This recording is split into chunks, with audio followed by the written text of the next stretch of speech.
My name's Dave DeBow, founder of MoneyPartnerFormula.com, and this show is built for everyday real estate investors who are actively doing deals and looking to scale using other people's money. So if you're an active real estate investor and you want to get featured on this show to talk about your own real estate and capital raising experiences, then just go to daveinterviewyou.com. Now let's get rolling with this episode, and remember to subscribe for daily interview content. Hey gang, welcome back. Chances are you've recently been driving down the street and you've seen hotels and you've seen Burger Kings and fast food restaurants and you've seen Chili's and you've seen all these kind of franchise type businesses, and you're probably being a real estate investor wondering who owns the properties below those businesses. Well, today's special guest, Joe Tagliente, is one of those guys. He and his family own a ton of these kind of properties. They come from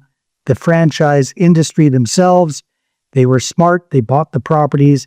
And since they have transformed their whole business into a big, beautiful holding company, creating a lot of passive income for Joe and his family. So Joe, welcome to the show. Great to have you. Thank you, Dave. It's great to be here. Awesome.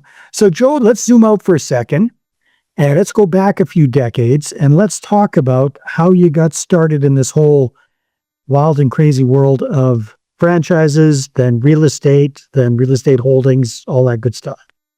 Well, to do the story justice, I got to go back to 1969, that started with my dad. So my dad was a very interesting guy. He was this, a true Horatio Alger story.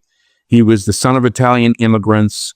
He grew up in Western Massachusetts and Berkshires during the Depression. He was born in the early 1920s, and he grew up selling newspapers and shining shoes and doing things of that nature. Always had an entrepreneurial spirit, even from the age of a very young boy. He was somehow able to earn an appointment to the Naval Academy. And he went to the Naval Academy in the 1940s, played football there, was actually a great football player there, then graduated, served in the Korean War, did his service. And then when he got out of the Navy, he went to Harvard Business School. Wow. So, from a very hardworking guy and a smart guy. Smart guy, hardworking guy, yes. Yeah. And so when he got out of Harvard, he was working in the management ranks for a lot of high-end companies, RCA, Control Data, Fisher Auto Body, which makes all the bodies for General Motors, and Travelers Insurance. And when he got to be about 45, 46, it dawned on him. He had an epiphany. He said, I'm 46 years old.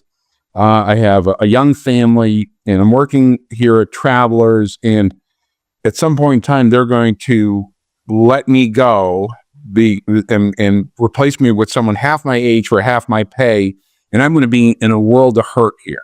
And he realized this back in the 1970s and early 80s. I'm guessing that when that 1969. So he was born. Yeah, the epiphany in 1969.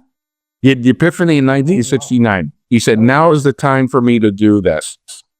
He was about 46 years old. So he was always very good at saving money and investing in the stock market. He was able to accumulate this tidy war chest of $25,000, which in 1969 was a lot of money. Yeah. And he said, I got to put this capital to use. I got one shot to launch this business. This is all I have. It's got to work. And I have to produce enough cash to support my family, but also have cash flow to grow the business. So he met with this gentleman who was this retired executive with a group called the Senior Corps of Retired Executives, SCORE. And that's an organization still exists, made up of these people who volunteer their time. And my father made friends with this really nice man.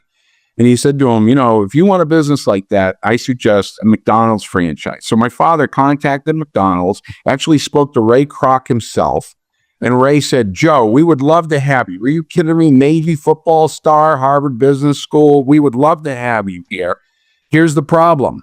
We got a 3-year backlog. And so you're going to have to wait 3 years before you get your first McDonald's. And my father said, 3 years. I'm 46. What am I going to be, 50 when I'm launching this thing? That's going to take too long. So my dad went back to that executive, that retired executive, said, any other suggestions? He said, well, there's this other organization, this other company called Burger King, and they're great too. And I got a friend over there who's in the franchise department, call him. So my father spoke to that gentleman, and that guy said, we'd love to have you. We've got 2 corporate stores we're building right now. You can have one of them, and that'll be your first store. And one's in Seneca Falls, New York, upstate New York. And my father's like, well, I don't know if I want to be up there. And then the other's in Somerville, Massachusetts. My father said, well, I grew up in Massachusetts. I consider myself a Boston boy. We're going for Somerville. And so he bought the store. He took this $25,000, borrowed another $80,000 from the Bank of Boston, paid for his equipment package and everything. He signed his lease with Burger King. Burger King Corp was his landlord. And then he opened the restaurant May 10th in 1970. And I remember that date clearly because the Boston Bruins won the Stanley Cup that day. And so go Bruins. Anyways, so, and the store was a massive success, huge success. I mean, triple the projected sales, tremendous cash flow. He was able to pay off his loan to the bank in 6 months. And the bank and the loan manager said to him, Joe, this is fantastic. Go build another Burger King. So shortly after that, about a year and a half later, or 2 years later, he built his second Burger King in downtown Boston. Now, it's about this time that my father had another epiphany. He said to himself, I'm making a lot of money selling hamburgers and French fries, but my landlord is making a lot of money collecting my rent. He's sitting on his ass while he's doing it. I want that guy's job. And so that's that. And so that was, so from there, he said, he made a vow to himself, whenever I build anything, I'm going to build it on land that me or the family owns. And so he didn't build his next Burger King for 6 years. Wow. And the reason for that was because he was new to commercial real estate. And he said to himself, I'm going to make this sort of investment. It's got to be just right. And so it took him that long to find a site that he liked, and that he was able to buy and get the entitlements, because permitting in Boston is like, it's so hard. Right. I mean, it just takes forever. Even back then. Yeah. And it was that bad back then. It's still bad now. So he opened the next one in the third Burger King in 1979. 6 years after the second one. And from there, he went on a tear. And so like in the next 5 years, next 3-4 years, he built something like another 5 Burger Kings. He went from 3 to 8, had a tremendous business going, and was able to go back to the first landlord and say, can I buy the land from that first Burger King back? And they sold it to him. So he's got 2 companies. He's got the operating company running the Burger King, the real estate company, which is the landlord. He's paying himself rent, tremendous cash flow. And then you get, of course, the underlying asset appreciation, which is fantastic. And then it's about this time in the early 80s that I was getting very involved, very interested in the business. I was working every summer, working in the Burger Kings, and my dad and I would have these kind of, high-level strategic conversations about what to do next. And when he bought that piece of property, that first commercial piece of property that he bought for his third Burger King, it was 3 acres, and he only used 1.5 acres. And we always talked about, what do we do on the other second 1.5 acres? And it was right about that time that I had gotten accepted to Cornell Hotel School at Cornell University. And that's where I went and studied and got my degree in hotel administration. And so the two of us, when we look back, he passed away in 2007, but we used to talk about it. Like, I don't know, it was your idea, my idea. I don't know whose idea it was, but in whatever it matters, somebody came up with the idea, and then we pulled the trigger on that. And so we designed our own hotel. We were thinking about buying like a Comfort Inn franchise or, Red Roof Inn. And then we said, let's build our own thing. We know how to be franchisees. Let's build our own thing and see how it goes. If it doesn't work, we can always go buy a flag later, but let's give it a try. Right. Well, we opened our first Tage Inn, which we named it after our family name. It's Tage. We were going to call it Tagliente Hotel, and the sign guy went, "Oh my God, that's so big. If you can cut that down, I'll give you a great deal on the signs." We cut down a Tage. So all right, Tage Inn. Okay, great. So we opened it on June 12th, 1989 is when we opened that hotel. And the first month we were open, we did 72% occupancy with no central reservation system, no marketing plan, just people driving by going, "That hotel is gorgeous. I want to stay there."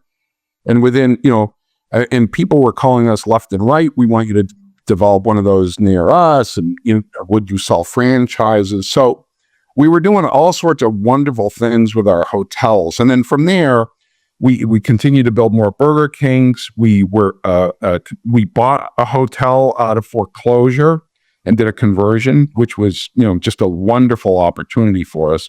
It was a little scary in 1992 when we did it. I tell the story. We didn't have the capital it was the middle of the RTC in the early 90s, and our bank, who did the loan with us, they said, we've got this hotel. Why don't you guys take it? We'll sell it to you for $3.2 million. It's 188 rooms. It's about $19,000 a room, which was an amazing deal. But here's the thing. We need $1 million cash, and we'll float you the rest in debt. Well, my dad and I, we didn't have the million, So, but one night I'm sitting at home, and my wife and I, Romy, were sitting there in our house that we just bought. With our son Joey, who was, not even a year old, and we're a young couple with a house with no furniture, just baby toys. Wow. And I said, I wonder how much I could get on a second mortgage with this place. And I called my dad. I said, "Hey, Dad, I'm thinking, why don't I take out a second mortgage on my house?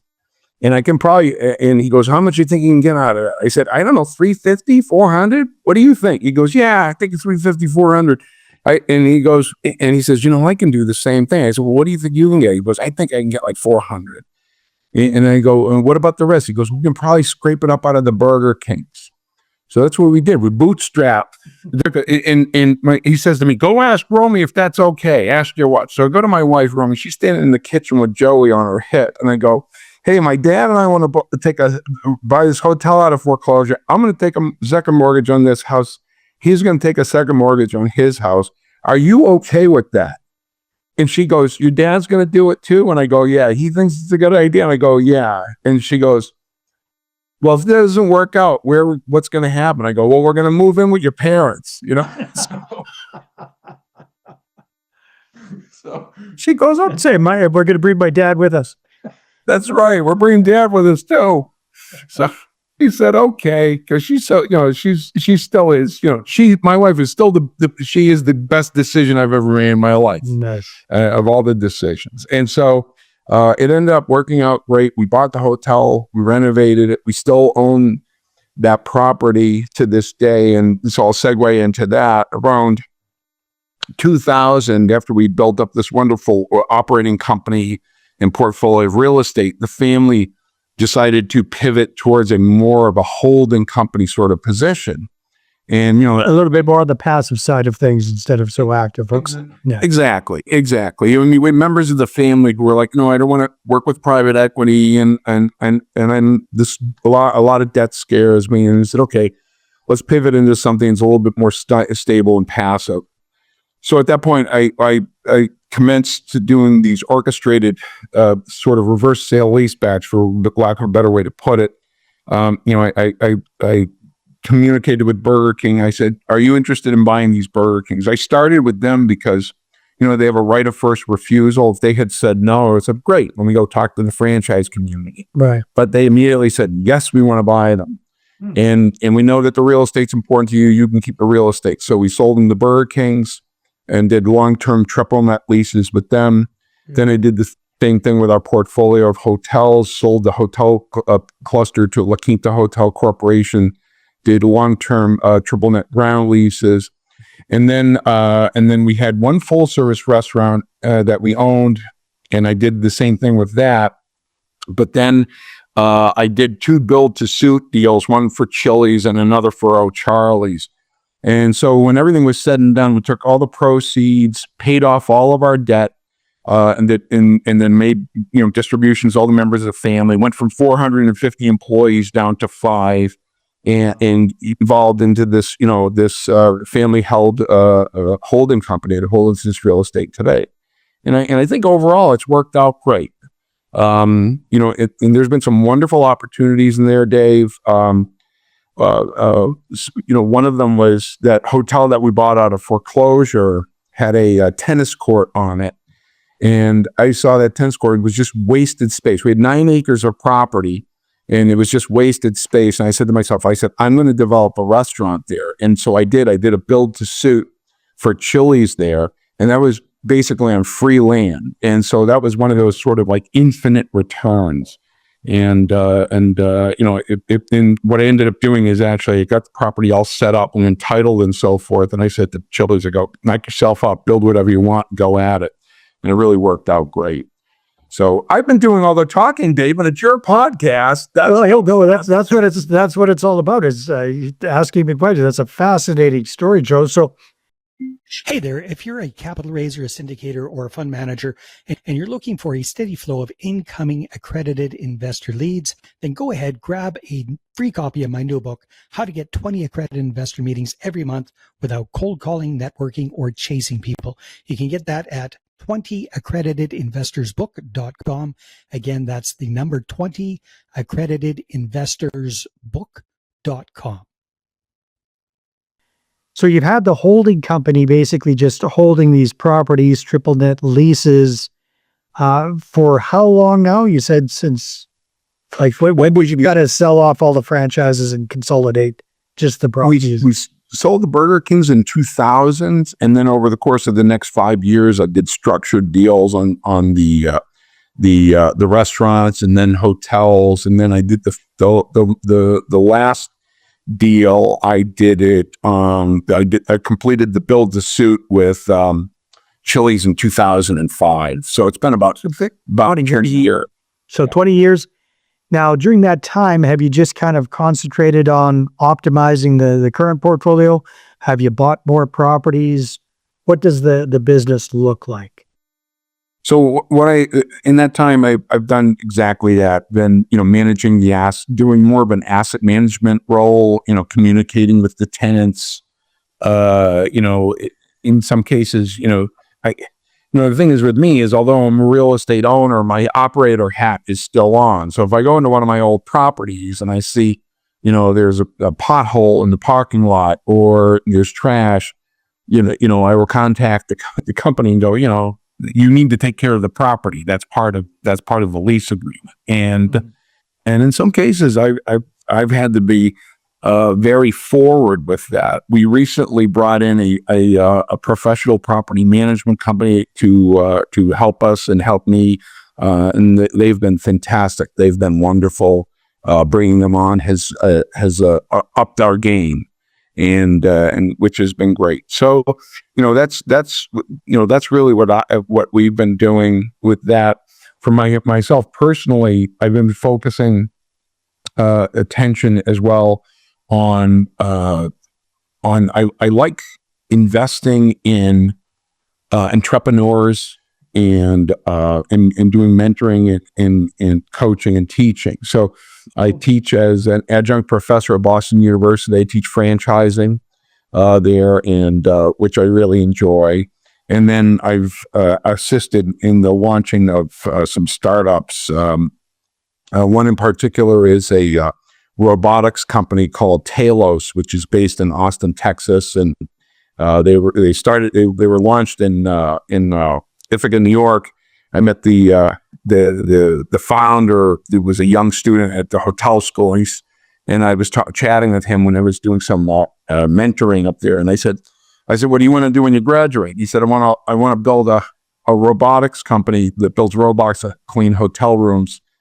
And I said to him, "If you ever do that, you're going to become a very rich man." And I gave him my card. I said, "If you ever decide to do that, give me a call." Well, 6 months later, he called me, and he said, "Joe, we're launching. Can you help us?" And so I helped him and his put together this wonderful team, and they How's the cleaning robot coming along? Are they functional?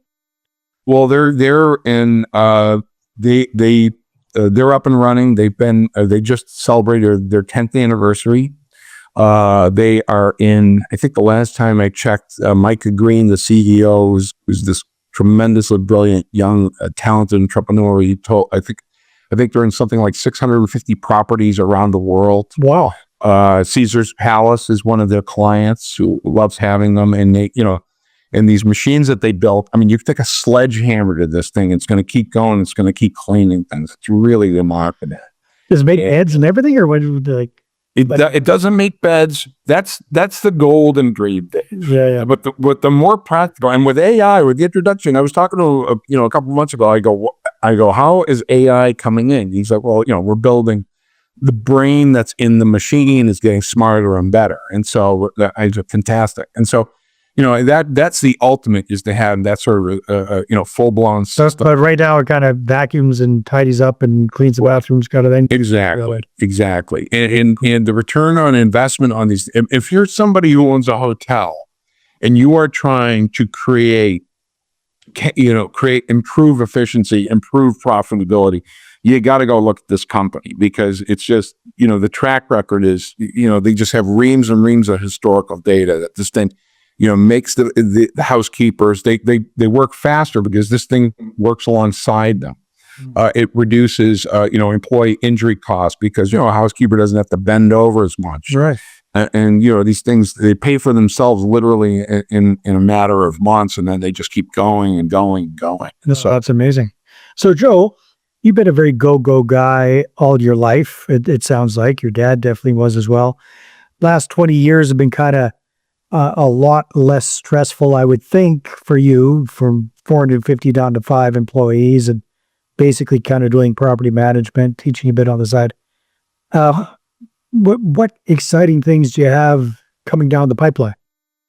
Well, one of the things I'm working on right now, as I mentioned, I like working with entrepreneurs and I like coaching and teaching. So what I'm working on right now is preparing to launch a company that I'm going to be calling FranSpark. So, and that is going to be, franchising plus spark, like igniting something. Mm-hmm. And the purpose of this company will be to be the one true franchisee accelerator in the space that is dedicated 100% to working with entrepreneurs who are either investing in their first franchise or who are established franchise entrepreneurs and who are trying to grow the business. We'll be completely brand and franchise type agnostic. We'll be completely focused on the needs and the help of the franchisee through coaching, mentoring, and assistance with financing. And so that's what I'm working on right now. And I'm hoping and expecting to launch that within the year. Very excited. That's exciting stuff. Well, hey, Joe, thanks so much for sharing this story. It's very inspiring. Congratulations to you and your family. Your dad had an amazing idea, and I'm glad he took action on that, and look what it's turned into over this time. Now, I'm sure there's going to be some folks watching or listening to this who want to connect with you. What's the best way for them to do that? Please find me on LinkedIn. Joseph Tagliente, and I'm sure, Dave, you're going to please spell it correctly. I'm sure you will. And that's the best way to reach me. Joseph Tagliente at Tage Capital, TAGE Capital. That's the best way to find me on LinkedIn. Awesome. Very good. Well, Joe, thanks for being on the show. This has been a lot of fun. Thank you, Dave. This has been great. Thank you. All right, everybody, take care, and we will see you on the next episode. Hey there, I really hope you enjoyed that episode. And as always, if you want to listen to more daily interview content, make sure you subscribe. And if you're an active real estate investor and you're doing deals and you'd like to get featured on this show, then just head over to daveinterviewsyou.com.